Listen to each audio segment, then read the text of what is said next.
Alors, on va conclure la journée avec un panel qui va être bilingue.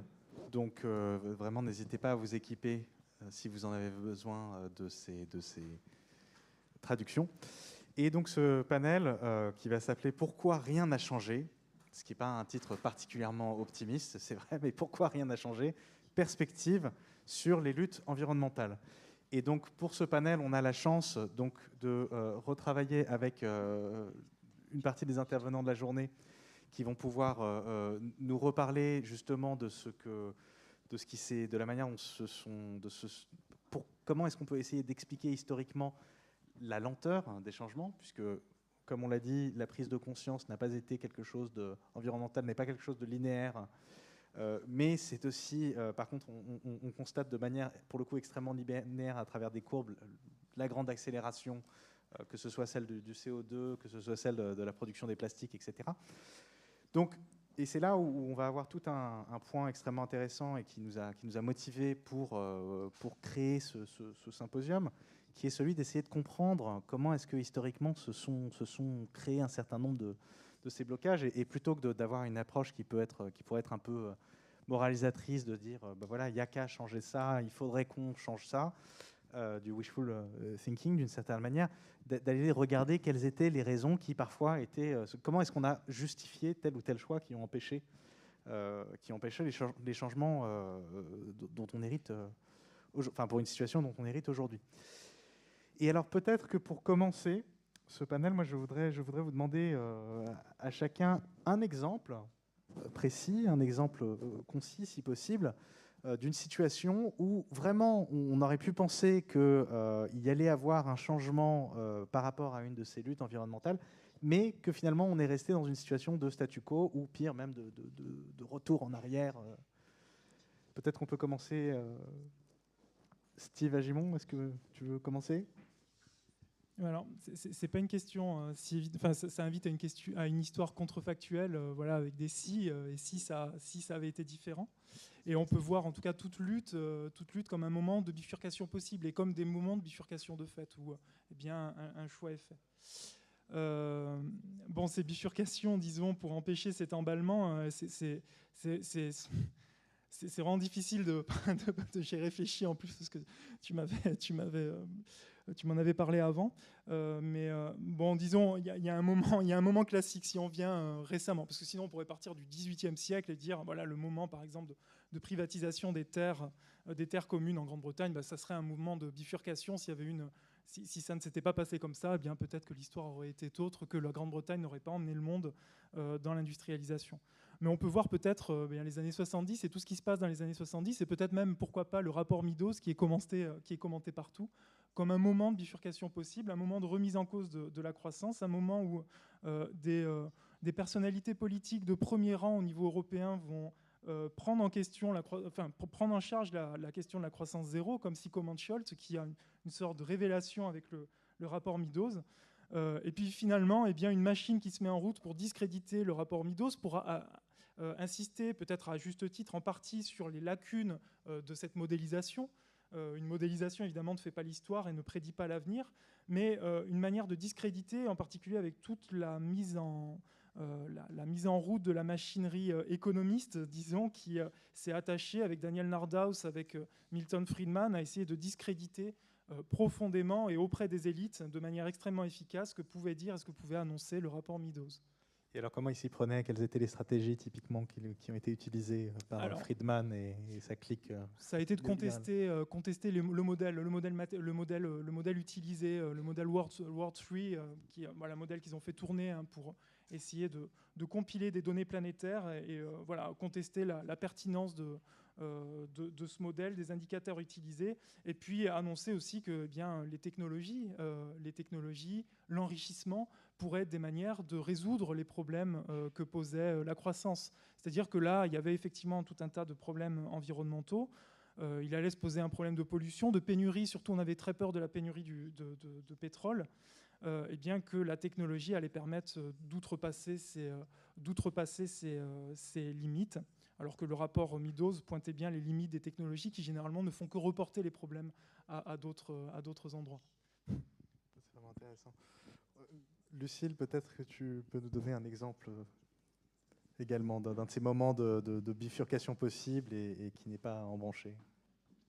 Oui, alors moi j'aurais beaucoup de choses à dire, peut-être raconter une anecdote à ce sujet. Donc, alors d'abord, moi je suis journaliste, je m'intéresse à l'agriculture depuis une dizaine d'années, donc je vais vous parler d'agriculture. Et j'avais en fait été marquée par un agriculteur que j'avais rencontré qui était un céréalier en Lorraine, et en fait il n'était pas très éloigné du bio techniquement, et il m'avait dit, donc je lui avais posé la question, pourquoi est-ce que tu te convertis pas, et il m'avait dit, pour me reconvertir il faudrait que je tue mon père et mon grand-père. J'avais trouvé que c'était intéressant, donc ça nous montre vraiment voilà, un frein culturel pesant. Et autre chose assez anecdotique aussi, mais que j'ai entendu quand je faisais une enquête dans les vignes en Champagne, où j'ai entendu si tu fais du bio, tu es une tapette. Voilà, je ne sais pas si ça fait, si vous êtes déjà allé dans un lycée agricole, les tracteurs au mur, la culture du machinisme agricole, c'est quelque chose qui est encore très présent. Et donc, une agriculture moins fortement mécanisée, ça demande aussi une déconstruction en fait, d'un certain imaginaire du genre. Voilà, donc on tire vraiment sur des biais culturels très profonds. Oui, c'est assez frappant, en effet, cette espèce d'impression, notamment des pressions qui peuvent être exercées là, donc par un père, un grand-père, sur ce qui était finalement un idéal auquel on devait accéder et sur lequel on a du mal à revenir, parce qu'il y a quelque chose qui doit être un peu inimaginable, de dire on a travaillé pour vous emmener quelque part, pour vous emmener vers la prospérité, et maintenant vous nous expliquez que tout ça c'était finalement la mauvaise direction. Est-ce que y a un mécanisme c'est lié à un mécanisme de déni finalement des accomplissements de ces générations d'avant? Certainement en partie, oui. Est-ce que maybe you want to share with us, maybe is there one anecdote about that, like of a case that you study where you could really like feel that all the ingredients for a change would be imminent, that they would have arrived, that they would have happened, and yet to see that we go back to the initial situation and that or the statu quo get preserved again, like. Yeah, as I said earlier, is my voice really loud? No? Okay, I think I can hear myself through the headphones. Sorry. As I was saying to Mark, my early work was in central India, in the valley of the Narmada River. And after the Ganga, the Narmada is supposed to be the second most sacred river in India. The name Narmada means giver of bliss. And a series of large dams, 30 large dams, were to be built on the river. They have been built. But in the 1980s, there was one of the most powerful social movements in India against these dams, especially against one particular dam, Sardar Sarovar. And it brought together, forest dwellers in the hilly areas with fairly rich upper caste farmers in the plains that were irrigated by the river. And at that time, it seemed like we could do everything, because just the exhilaration of being part of a large movement that's being talked about everywhere, that's making headlines, the courts are supporting you. All kinds of people from across the country would actually come to the Narmada Valley. It was as if it was a place of pilgrimage for everybody who wanted to believe that another world was possible. It was possible to challenge mainstream ideas of development. It was possible to be inspired once again by Mahatma Gandhi. It was possible to think that small is beautiful. And I think that moment for us of rethinking all these ideas of what development means, what happiness means, persisted till about the 1992, 93, 94. And then there was a huge setback, because that was a time when the Indian government decided to opt for full-blown economic liberalization. the overall economic and political atmosphere turned hostile. And this movement that had successfully forced the World Bank to pull out of the project could not persuade the Indian government to cancel it. So that was a really, really dark moment where we saw in some ways what became a much more widespread process of the government just pushing through with one destructive project after another, not listening to people, international pressure not really making any difference at all, because what we have now is a much more aggressive, masculinist, authoritarian Indian state that is committed to, pushing economic growth at all costs. So I think what we have seen is this big change in the ability of people to come together and mobilize. Partly it's harder because people don't have security anymore. When you don't know whether you're going to eat tomorrow, whether you're going to have a job tomorrow, how do you take the day off to go attend a protest march? The courts have turned hostile, the media has turned hostile. I've seen it become much more depressing than it used to be. But it's good to remember that there were moments of hope because they continue to, in a way, keep us going. Because if things could reach a certain point then, perhaps they will do so again in the future. Of course, like the role of hope is going to be a key one, but what exactly do you think, if in this situation, like what makes, if you have a kind of like grassroots movement that is gathering, that you feel that there is a force, and like what was the main motivations for the government to decide to be insensitive about the kind of claims that they were doing? Like what motivated that kind of like harshness and refusal for change, for being hearing? India is a very unequal society, but what has kept it democratic is the fact that you have to get people to vote for you. And in that process of getting people to vote for you and getting legitimacy, elites have had to give things up. They've had to provide some sort of social welfare to people. They've had to, at least in some things, show that they're paying attention. What's happened in the last 20 years is this combination of, full steam ahead to large capitalists, along with the mobilization of a Hindu majoritarian identity, where issues of class and inequality and the unfairness of life have been translated into a new vocabulary, which is that if you don't have a job today, it's because those Muslims are having too many children and they're taking your jobs away. Or those people of that caste are doing this to your women. So the way in which identities have been mobilized and strengthened prevents any kind of examination of what is going on at the level of, the ravaging of ecological landscapes, the marginalization of huge numbers of people. So that's a kind of very quick and crude answer to what is a very, very complex question that we're contending with. Thank you. It's very, actually, very briefly, you illuminate us on that complex situation. I know it's a bizarre exercise because we switch from one topic to the next. Catherine, do you want to propose an anecdote of a moment of this kind of possible, around an environmental struggle, or let's say an environmental configuration, and then a moment where we could have seen a bifurcation and that didn't happen? Yeah, does this work? I'm not sure if it completely fits the where you're going, but one thing I have thought about in my work in connecting the 19th century past to the present is the use of wind power, or choices around wind power in regions that have powerful windscapes that can be used or not used depending on the regime in power. So when you compare, for example, the windmill picture that I showed you from the 19th century, Daude's mill, you guys know the Le Moulin de Daudet, a very famous tourist site.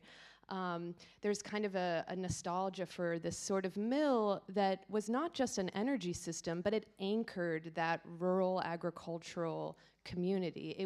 The mill was a commons that was shared by villagers who who brought their grain to be milled. And so it was more than just a boring source of wind power, like in a technocratic sense. It was a sense of community as well, working together. Religious festivals used to be celebrated in France. At the mill, there would be a picture of a saint, and it was a sacred space. And so when you compare that to how the offshore wind project off of the coast of Marseille is being conducted now, which is not about community, but it's about the French electricity the national company it's a much more kind of aggressive, non-consensus based. It's not about community. It's more of that kind of Gaullist, much more like technocratic way of managing environmental resources, or an attitude toward it that, in conversations I've had with people who fish, that they're very concerned about how the wind turbines are being built and disrupting local ecologies, for example. So it's not that a compromise can't be made, but it's that the conversation from the elite level is not being conducted in a way that includes communities and makes them feel like they have a part in it. It's interesting what you're saying, because actually it's been so difficult to install windmills energies exactly for the reason that you're talking about. That is, the fishermen unions have been blocking the association of people defending the landscape want to keep their pristine landscape. So it's a bit it's a bit surprising when like we were mentioning the fact that the local communities are not consulted in a sense, like at least for the case of windmills being brought up in the context of France. Maybe Lucile, you want to react to that? Oui, merci. Un micro par contre pour qu'on puisse t'entendre.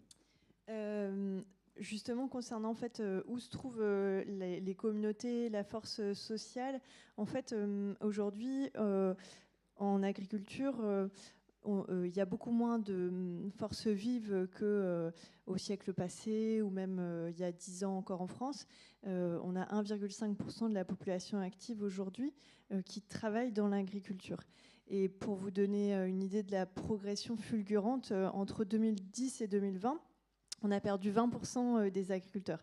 On parle, pour faire des chiffres assez ronds, d'une baisse on est passé de 500 000 à 400 000 agriculteurs en fait, entre 2010 et 2020. Et donc, en fait, moi, j'ai le sentiment qu'on médiatise beaucoup les questions alimentaires, et on a raison de le faire, mais les personnes qui sont... je dirais, on est tous concernés en tant que mangeurs, etc. Mais réellement, en fait, la force sociale, pour faire bouger ce paquebot énorme, en fait, qui est le secteur agricole, ce secteur économique, il faut du nombre.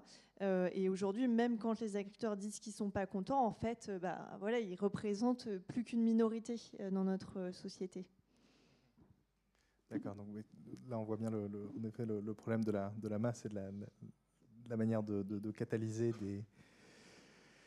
des forces vives autour de soi. Ce qui me fait en fait, ça me donne envie de poser une autre question à chacun d'entre vous, qui est en fait, pour pouvoir mobiliser, il faut avoir des repères qui soient forts. Et finalement, est-ce que le terme même de lutte environnementale, est-ce que vous pensez que c'est un terme qui est productif? Parce que ça nous donne, parler d'environnement, ça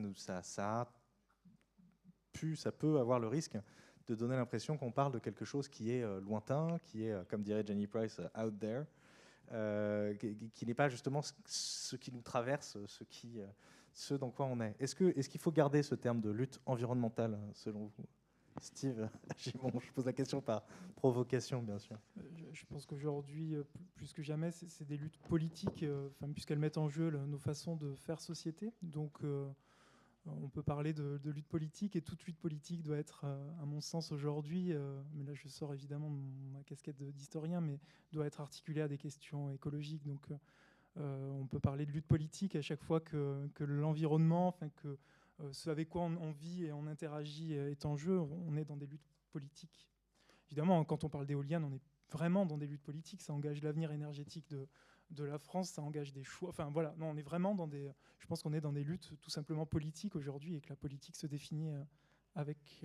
Mais voilà. est-ce qu'elle est aidée par ce terme environnemental ou pas? C'est ça ma question, en fait. What do you think about that? Are we helped by the term environmental, knowing that we know the situation is well known, and so does this category helps in itself for so mobilization? The thing is, for me, every question I refracted through my experience, which is that of Delhi and India, and I was thinking of what Steve had said in his talk about elite conservationists, and that's how it also started in India. But in the 1970s, there was a really important moment when social movements like Chipko, where there were mainly peasant women in the hills who were hugging trees in order to stop them from being cut down in the foothills of the Himalayas, they helped spread this idea of an environmentalism of the poor, where they said our livelihoods are tied to protecting this forest.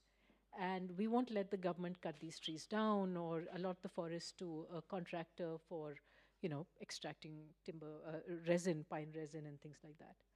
So what was, I think, interesting there is that this question of who can speak for the environment and who can say that I am speaking on behalf of the environment. So far, it had been, elites, people who said, we know that the tiger needs to be protected because we are the former aristocratic owners of these large game preserves. Now, what you had in the 70s onwards, at least in India, were poorer people saying, we will speak for the environment because we are the people who are closest to it. So there was a certain degree of romanticization there, this idea of, the noble, ecologically noble savage, in a way, who is in harmony with nature.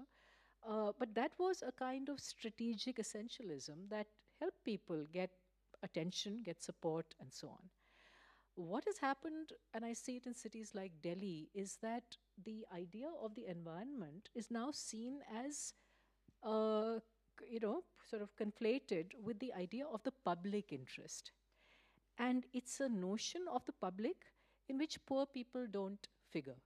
So, and this is what I say in my book, Uncivil City, that there's a kind of bourgeois environmentalism, whereas only those who have property can be full citizens of the city. Poorer people can't. So who can speak for the city? Well, I can if I belong to a conservation organization. But if somebody else is talking about poor water or the lack of toilets or about the fact that they live in a slum and can be chucked out any time, or the fact that they work on the streets, pushing a cart and selling vegetables, and they can again be swept off the street when they want to beautify the city, that's not called environmentalism. So there's a way in which environmentalism has now become equal to urban order, a spatial order that is beautiful, that is aesthetic from bourgeois point of view. You do talk about an exception about that in your book, though, which is about the people who are sorting out the scrapes and that are sorting out through the trashes. Maybe you want to develop that because that's yeah. Oh, so you really have read my book very closely. So I do talk about the fact that the only people who seem to have been able to today claim an environmentalism of the poor in India are people who collect waste from houses, from garbage heaps, who then sort it out and who recycle it, and in the process help to prevent lots more production from happening because they're reusing material. And this is very dirty work, it's insecure work, they get chased by police, they get called thieves by well-off people. But that is now slowly changing as people are organizing and the waste pickers are saying, we are climate warriors and we are saving you from being buried under mountains of garbage. So there is that one way of claiming an environmentalist identity by a marginalized and poor group, which I now see in Delhi. And, more power to them. I hope many more people can claim But are they that. heard, like in the overall with this strategy? are they heard with their claim? This specific group of let's call them recyclers, or Yeah, they are being heard, but it's a little bit. It's an ongoing battle to be recognized and allowed to do their work. So it's sort of one step forward, two steps back. Some cities are better because they have organized waste pickers much more. In other cities, there are NGOs, and NGOs tend to be a little top-down and hierarchical. So there are different modes of mobilization depending on the city's own histories of organizing. If they have a history of trade unions, then waste pickers, they have access to advice from people who worked in unions before. Cities like Delhi, often they don't. Delhi is a much more, it's the capital, there's government funding, NGOs tend to be the mode of operating. So it's a pretty sort of varied landscape. But I would say that, yeah, some people can claim that they're speaking for ecological sustainability as well as social justice. And that's a pretty big deal in a situation that's otherwise kind of gloomy. On reviendra sur son intervention après, mais I would like to follow up with one thing, which is like this kind of a difficult question, I know, but when you talk about this critique of bourgeois environmentalism, bourgeois environmentalism,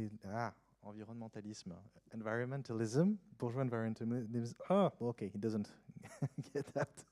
It's not easy to speak with the mask, but you contrast it, voilà, like you make this very compelling description of what it implies for the ones who are privileged to ask for a sort of spatial order, as you're saying, that is pretty much cleaning the city from its dirt, but also from its poor people when it's convenient.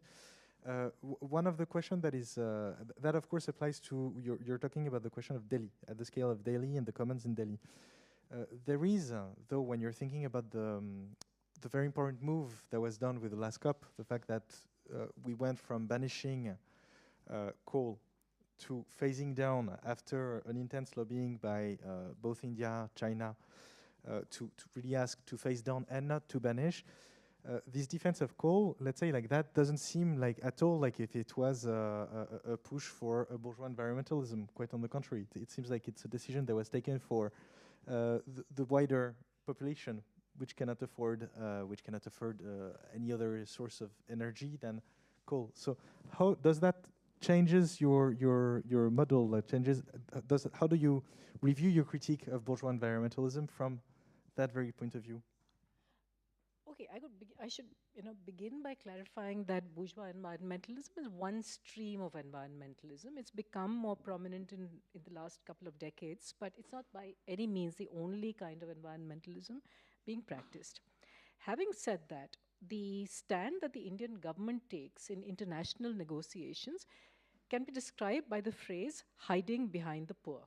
So they keep saying that, oh, we need to develop and you guys are responsible for, global warming. These are elite emissions, and what we are producing are the legitimate emissions of poor people who want their country to grow. There's enough of a grain of truth in that for it to seem like a valid argument. But beyond a point, no. Because if you look at the inequities within India, in terms of energy consumption and therefore in terms of who is contributing how much to emissions, it's a huge difference. I mean, I've flown to France. In that one trip, my emissions equal that of 200 Indians, if not more. I'm just saying that off the top of my head. What they will do in, emissions in a lifetime or something. So there is this way in which, and I think Mahesh Rangarajan probably spoke to it in the morning, nationalism becomes a convenient playing card to be able to take a certain position internationally and say, yes, we need to continue developing coal. And the thing is that the coal lobby in India is super powerful.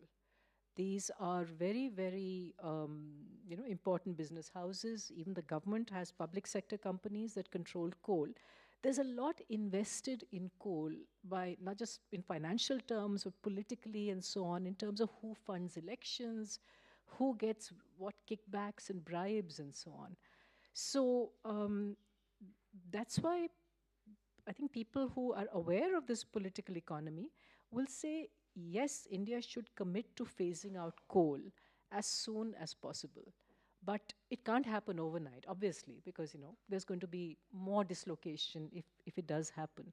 But there's a lot of support for phasing out coal among people who actually stand for ecological justice. Because coal is what has been creating displacement on a, for centuries of mining has done that. And it's not as if the energy is going to these poorest populations either. No, but that's interesting what you're saying, like hiding behind the poor so that you don't have to address a certain issue. But I mean, lobbies in general can also, like they're powerful because they're using, I'm not going to say good arguments, but because they're using arguments that are striking to that ring a bell, let's say. So that's where there's something very interesting that is noted. Lise, yeah, of course, please intervene. On va vous donner un micro.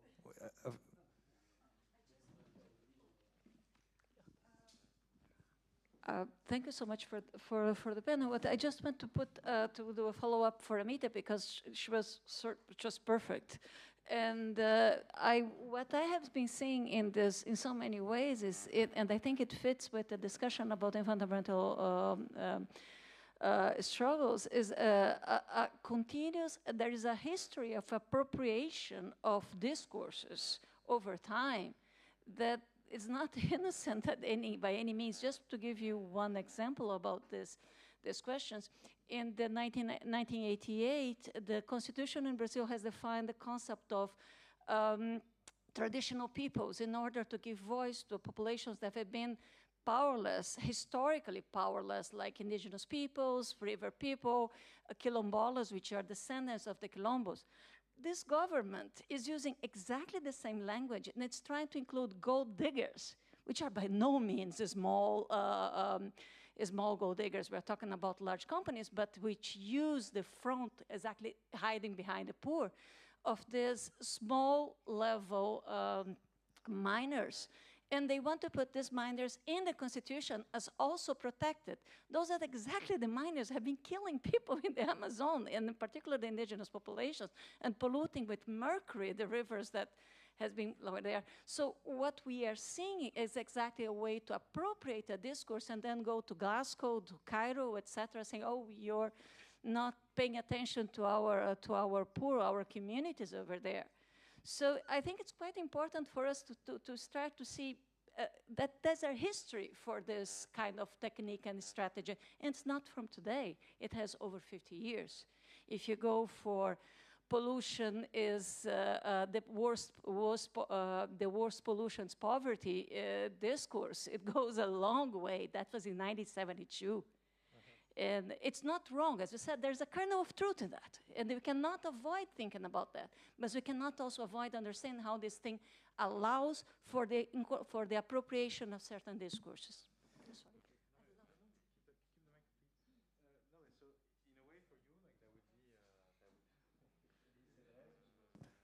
Lise Arles will intervene tomorrow. Like, you could argue potentially that this very environmental no, but this like the term environmental almost could be a risk as a kind of shed for greenwashing techniques, as Steve has mentioned in his talk as well. And of course, these greenwashing in themselves techniques are elements that need to be developed historically.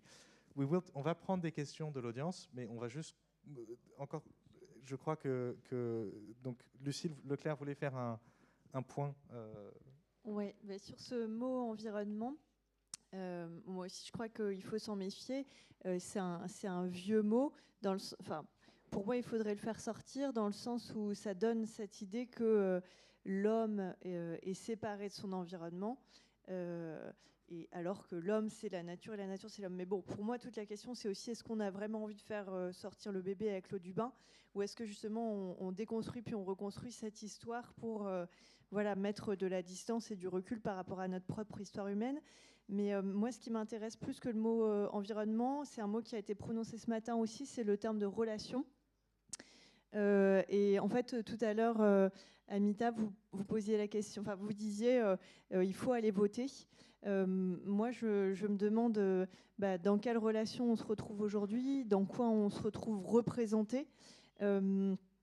J'ai l'impression qu'il y a, enfin je ne suis pas la seule à le dire, il y a un réel désaveu des partis politiques classiques en France. J'avais fait il y a quelques années une enquête avec un autre journaliste sur des néo-paysans, des gens qui quittent leur vie, qui se reconvertissent pour se lancer dans la ferme. Donc, par exemple, une infirmière qui devient apicultrice, un ingénieur qui devient maraîcher, un informaticien qui se lance dans les arbres fruitiers. Donc, des trajectoires de reconversion. Et en fait, un des résultats de l'enquête, c'est de pointer cette différence en fait, entre le retour à la terre version années 70 en France, où il y a un retour à la terre qui est beaucoup plus communautaire, où c'est vrai, on peut retaper en fait, des villages entiers qui sont abandonnés et partir un peu de rien, se sentir complètement hors système. Et en fait, une différence flagrante avec aujourd'hui, où il y a un retour à la terre dans les années 2010-2020, on le sent, qui est beaucoup plus vécu sur une condition individuelle, avec une forme d'individualisme qui traverse vraiment notre société, voire un repli sur soi en fait. Je force le trait, mais je vais me sortir du système en faisant ma propre, en allant le plus loin possible. Et en fait, on se retrouve rattrapé parce qu'aujourd'hui, la campagne, c'est devenu aussi une campagne poubelle avec des déchets nucléaires qui sont enfouis, avec des lignes TGV qui abîment la campagne, avec des centres commerciaux aux abords des villes.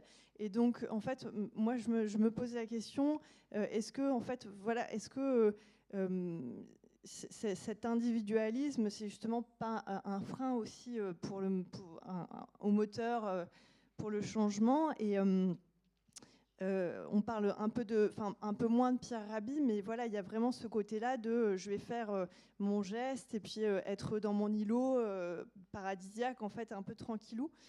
Donc voilà, moi je crois que c'est quelque chose qui dépasse largement les questions agricoles et qui interroge sur en fait dans quelle mesure on est en relation vraiment les uns les autres. Je vous propose, ce qu'on peut faire, c'est qu'on va prendre des questions et puis on continuera le panel. Peut-être que monsieur avait envie de poser une question. Oui, j'ai plusieurs questions. Une pour vous-même, Madame Leclair, c'est-à-dire, je vous ai trouvé relativement pudique. Je n'ai pas pu poser la question pendant votre exposé à propos du premier propriétaire foncier en Camargue. Alors, je pense que ce nom vous fait peur ou vous avez peur de nous le dire? En fait, c'est un nom que je communique dans mon livre, donc j'ai pas de problème à en parler. C'est Euricom, donc c'est le vendeur numéro 1 de riz en Europe. Il fait partie des 5 premiers négociants en céréales au monde. C'est un grand poids lourd de l'industrie des céréales en France et dans le monde. Et pour vous donner une idée, donc aujourd'hui, donc Euricom est agriculteur parce qu'ils ont des exploitations agricoles, donc ils maîtrisent vraiment de A à Z la chaîne de la production à la distribution. Et en Camargue, donc là, à côté, Euricom a une surface de 1300 hectares. Et pour vous donner un point de comparaison, il touche 680 000 euros d'aide PAC. 680 000 euros d'aide PAC, c'est 22 fois plus que la moyenne de ce que touche un agriculteur en France aujourd'hui. Vous voyez ? Donc, on parlait des difficultés, des blocages. Pour moi, l'Europe a aussi une part de responsabilité en fait, dans cette évolution. Vous avez tous entendu parler de la PAC, la politique agricole commune. Donc, c'est cette enveloppe de 65 milliards d'euros par an à l'échelle de l'Union européenne. La France en est le premier bénéficiaire. Au départ, la PAC est créée pour favoriser les agriculteurs et aujourd'hui, on s'aperçoit qu'elle soutient aussi des groupes qui font de l'agriculture. Donc l'Europe finance une agriculture sans agriculteurs. Alors, je vous réponds parce que bêtement, j'avais pensé que c'était Solvay, le premier propriétaire de terres agricoles en Camargue. Alors là, comme il y a beaucoup de locaux, peut-être on va être éclairé sur cette question secondaire là. Alors là, je parle de la terre agricole au niveau de la production de riz. Donc la première production risicole, enfin la première production en Camargue. Et ensuite, les propriétaires fonciers, c'est une grande mosaïque. Voilà. Et donc, il y a aussi de l'élevage, il y a les terres qui appartiennent au conservatoire. Donc là, je parle vraiment de ce qui est production agricole au niveau de la filière risicole. Alors, je vous avais parlé de deux questions, enfin une question pour plusieurs personnes plutôt. Non, plusieurs questions pour plusieurs personnes. On va encore reprendre la discussion là, mais allez-y, posez votre deuxième question si vous le voulez. Je pense que personne dans les présentations de cet après-midi a parlé sur les contemporains des années 1970-80 de l'incidence de deux catastrophes dans des usines chimiques. Alors la première, Seveso, c'est pas très loin de chez nous, on s'en souvient, il y a des bâtiments de production chimique qui sont classés Seveso avec un nombre derrière. Mais je demande à Madame Amita, Madame Amita, de nous dire à Bhopal comment le pouvoir en Inde a repris la main, si vous permettez.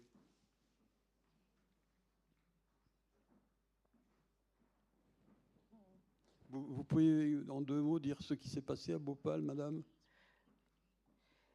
For those who don't know, Bhopal is a city in central India where there was a midnight leak from a tank containing methyl isocyanate used to manufacture a pesticide. The company that owned the plant, which was very badly run down and safety and maintenance checks hadn't been done, was Union Carbide, an American company. They used technology in India that they did not use in their other plant, which was in Virginia in the US. I'm very bad at numbers, so I can't tell you how many people died, but thousands died that night, and many more, tens of thousands, were left permanently injured, their lungs damaged.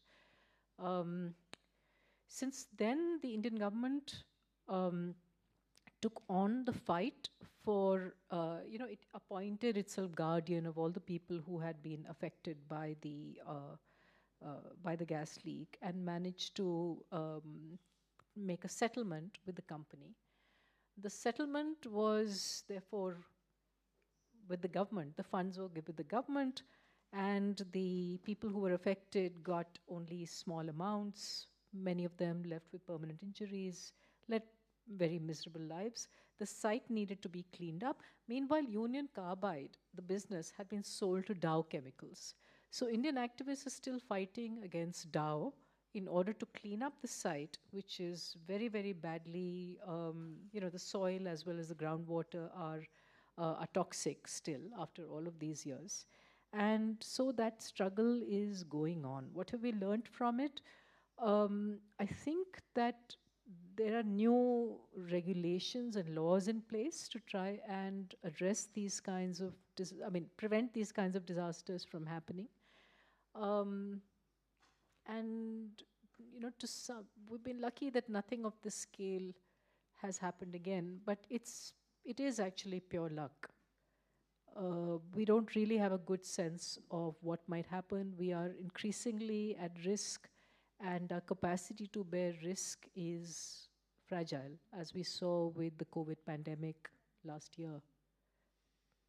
Let me leave it at that, because I feel I'm monopolizing the conversation, oui, and that's je pense not fair. Ce qu'on va faire, c'est qu'on va repartir un petit peu sur l'un des enjeux qui était transversal, je pense, dans vos conversations, qui se sont... We'll retake questions afterwards. On va juste finir ça. Le point, c'est que, en fait, quand on parle de cette question en fait de classe sociale, on voit bien dans les différents exposés qui ont été faits que ces catégories ne sont pas forcément toujours opérantes. C'est-à-dire que ce n'étaient pas des groupes si homogènes que ça. Notamment Steve et Lucile l'admettaient dans leur proposition. On a eu la chance d'avoir dans nos auditeurs Bruno Latour aujourd'hui qui propose ce concept de classe géosociale, c'est-à-dire de dire que finalement on avait une cartographie des pouvoirs qui était stabilisée entre des gens qui auraient plus de capital social, économique, culturel, d'autres qui en auraient moins. Et que, en fait, par exemple, on pouvait très bien avoir des prolétaires et des capitalistes qui, s'ils s'entendaient sur un sol, le sol ne faisait pas partie de la question, donc on pouvait l'exploiter. Or, aujourd'hui, la question de la disparition du sol devient un problème qui peut autant poser problème aux capitalistes qu'aux prolétaires. Et donc, comment est-ce qu'on pourrait essayer de réarticuler cette question finalement du social, qui n'a plus la même structuration? Comment est-ce que vous réagissez à ça? Comment vous réagissez à ce genre de proposition, donc de retravailler la question de la classe sociale à partir justement de l'enjeu environnemental? Lucile?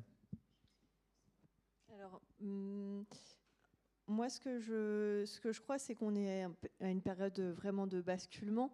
Ce que je décris dans mon dernier livre, c'est que là, on est dans une période où on a un vieillissement de la population agricole, mais dans les 3 prochaines années, 160 000 fermes sont à transmettre. Donc, il y a un enjeu de relève qui est énorme.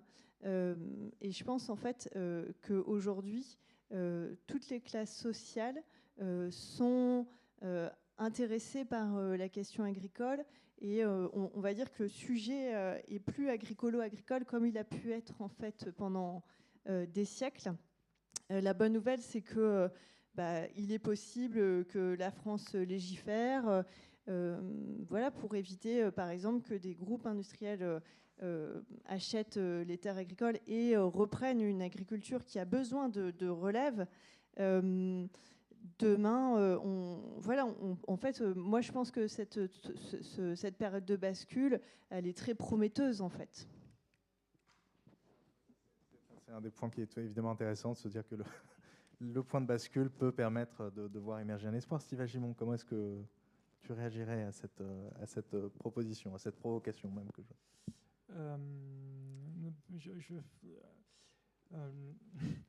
en fin de journée, je pense que la question sociale demeure quand même de manière centrale, mais de toute façon, c'est pas quelque chose qui est nié. Après, les recompositions en cours, oui, il y a de fait des recompositions en cours, et je pense que voilà, dans mon récit, j'ai pas du tout mis les nuances qu'il aurait fallu mettre sur les groupes sociaux qui étaient effectivement, les groupes qui se constituaient au moment des différentes luttes. Bon, je pense malgré tout qu'il y a un enjeu majeur de répartition des richesses, et qu'il y a un enjeu crucial au niveau national, au niveau mondial, et que ça va être une question extrêmement délicate à gérer dans un monde où la croissance est devenue impossible à tenir,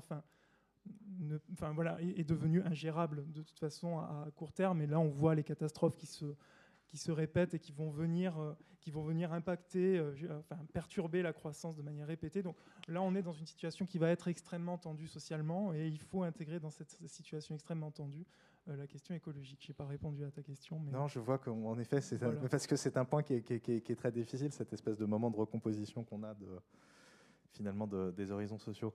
On va ouvrir encore, s'il y a des questions, on va prendre quelques questions. Je sais que Mark Spence avait une question là-bas qu'on va pouvoir lui donner.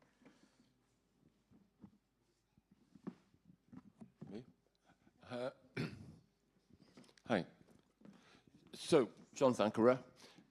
This morning we heard in the introduction that it's 50 years since the Western environmental movement was born, and I guess that was run and led by scientists for the last 50 years. And I came here, and I'm still rather keen to hear in what ways the historian's method will be different from the scientists in advocating and causing change. But I don't yet hear a theory of change. And if I could suggest the thing that I value most about environmental history is examples of practices, social practices of solidarity, practices of occupying the land, practices of caring for each other, which have been very profoundly strong in history, but have been swept aside by the modern thing. So can I ask whether it's the job of historians to draw our attention to these kind of positive qualities from the past that could be reinvented for the near future?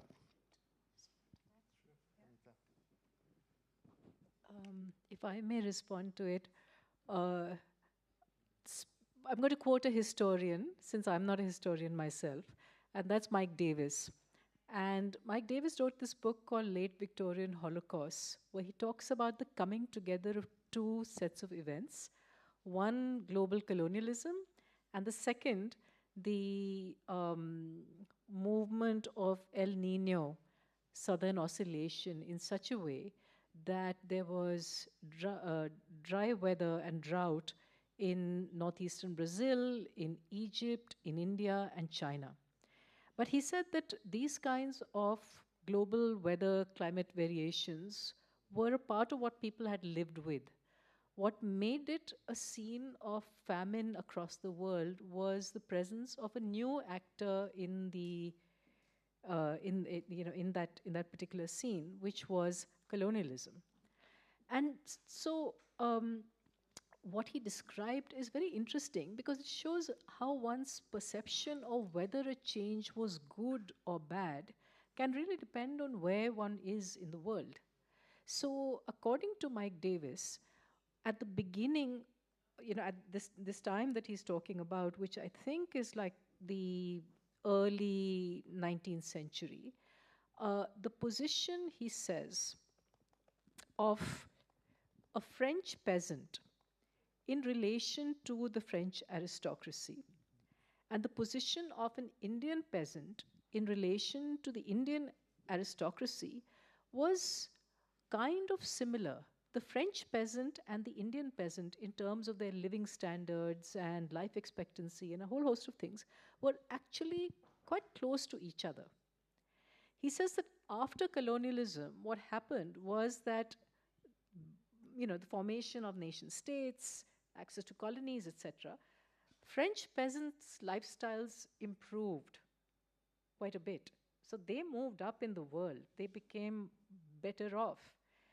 The Indian peasants either remained the same or actually even lost a little bit because they lost social networks that had sustained them because of the kinds of things that you're talking about in agriculture, the loss of community, the fact that you're now tied up with distant markets that you don't control, and so on. So if you look at it from the point of view of the French peasantry, colonialism was pretty good. If you look at it from the point of the Indian peasant, it wasn't. If you look at it from the point of the Indian aristocracy, it wasn't so great because you were then subservient to the British. So things have improved for some people, certainly. Things may also have improved more generally for a lot of people. But the question to my mind is, how do we keep expanding that pool of good things in a way that doesn't take away from other species, other living beings, the environment, as well as, how do we go beyond the human to really embrace the world? Thank you very much. Mark, do you want to ask us for me what will be the last question after this long day? I actually wanted to just present happy news. Bonne idée, very good. We're happy to hear the happy news.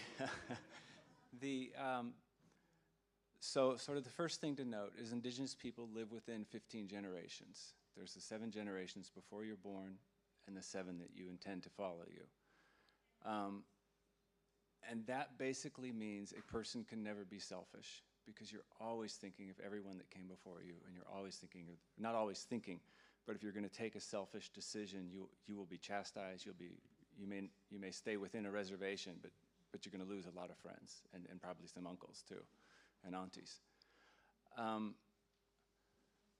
So given that, every large national park in the United States, in North America even, is dispossessed land. It was dispossessed, and it was all part of profound tragedies of many deaths and diseases, etc. Nevertheless, people from large reservations who are quite impoverished and still traumatized. They're carrying traumas in their DNA across many, many generations. Those indigenous peoples are actually on the path to managing the parks that they were dispossessed from. The Yosemite, the Blackfeet, multiple tribes around Yellowstone National Park, the first national park. These are all big deals. The Secretary of Interior, and interior in America means basically natural resource projects, environmental projects, that sort of thing, is an indigenous woman. And the director of the National Park Service, actually somewhat of an adjacent friend of mine, Chuck Sams, of the Umatilla Nation, is the director of the National Park Service. Things, you had sort of asked, you know, was there something you thought would happen? That was like your early question. And did it happen, or why did it not happen? I never thought this would happen, though I trusted the resilience of these people. One other feature, you know, constant feature within Indian country is the trickster. Many stories about it, but it is also a form of comedy, or not, of sort of telling jokes and the like. And so that brings up, I want to recommend to everyone, if you can remember these words, is go to a website called Indian Women Hike. And they're basically turning the trope of white, middle class, upper middle class people who see nature basically as a recreational experience as opposed to the landscape that sustains them. And it's just magnificent what they do. And they're hiking on one of the biggest trails in California, and it's magical because people, you know, white folks on the trail see them and they're kind of blown away. It's like, you know, we don't have brown women walking in these trails at all. And so they've turned it upside down in a glad way, I would say. They're not bitter about any misused words when somebody speaks to them. So that's it. But that's the happy news. It's actually. Eh ben, très bien. We're very happy to finish with this. Thank you very much, Catherine. Maybe you want to add one more thing. Okay.